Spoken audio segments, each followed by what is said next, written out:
अस्सलामुअलैकुम दोस्तों, कैसे हैं आप लोग। उम्मीद करते हैं कि आप हम लोग खैरियत से होंगे। तो आज की वीडियो में हम कुछ ज़रूरी खबर, ज़रूरी जानकारी जो कुवैत की आ रही है वो आप लोगों के साथ शेयर करने वाले हैं। तो अगर आप कुवैत में रहते हैं, कुवैत के हालात वाक़ियात से बाखबर रहना चाहते हैं तो इस वीडियो को आप सोच लेकर आखिर तक जरूर देखें, क्योंकि ये वीडियो आप लोगों के लिए काफ़ी ज़्यादा बड़ी और इम्पोर्टेंट होने वाली है। सबसे पहली खबर आप लोगों के साथ शेयर कर दें कि बताया गया है कि कुवैत में तकरीबन 13 जगहों पर डेली 7,000 इफ्तार पैकेट बांटे जाएंगे, जिसकी कीमत 2,62,500 दिनार तकरीबन आएगी। यानी कि डेली 2,62,500 दिनार के इफ्तार पैकेट कुवैत के अंदर बांटे जाएंगे।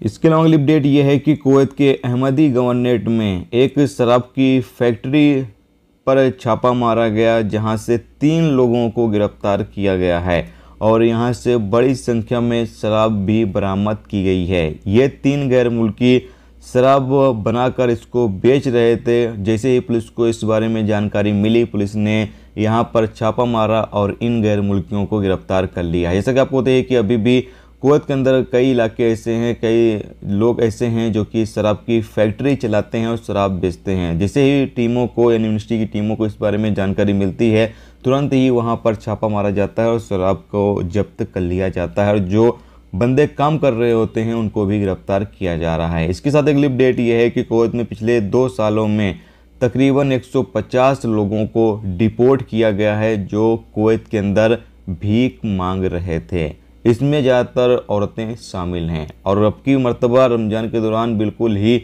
मना कर दिया गया है कि बिल्कुल ही लोग भीख नहीं मांग सकते हैं। कोई बंदा भीख मांगते हुए नज़र भी आएगा, तुरंत ही उसको गिरफ्तार करने का हुक्म दिया गया है।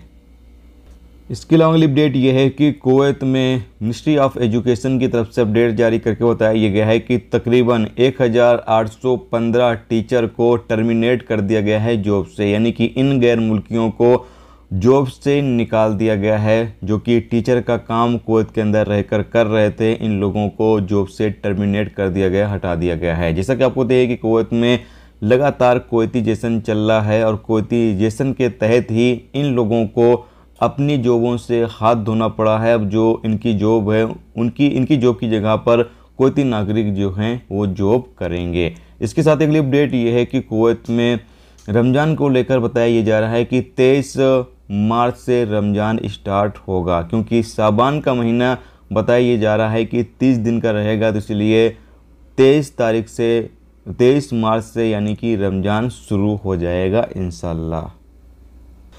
इसके साथ अगली अपडेट ये है कि जैसा कि आपको पता है कि कुवैत में इन दिनों कुछ इलाकों में ज़्यादा, कुछ इलाकों में थोड़ी बहुत बारिश का सिलसिला जारी है। तो अगर आप ऐसे इलाकों में हैं जहाँ पर ज़्यादा बारिश हो रही है तो आपको काफ़ी ज़्यादा एहतियात बरतने के लिए कहा गया है। कोई इमरजेंसी पड़ती है तो आप 112 पे कॉल करके मदद मांग सकते हैं। दोस्तों, ये थी आज की कुवैत की कुछ ज़रूरी खबर, ज़रूरी जानकारी जो मैंने आप लोगों के साथ शेयर कर दी है। उम्मीद करता हूँ ये वीडियो, ये जानकारी आपको अच्छी लगी हो। अच्छी लगी है तो प्लीज़ वीडियो को लाइक करके ज़रूर जाएँ और जो दोस्त चैनल पर नए हैं उनसे रिक्वेस्ट है प्लीज़ चैनल को भी सब्सक्राइब जरूर कर लें। वीडियो देखने का दोस्तों बहुत बहुत शुक्रिया। मिलते हैं स्टूडेंट्स टॉपिक के साथ, जब तक कि अपना ख्याल रखें। खुदा हाफ़िज़।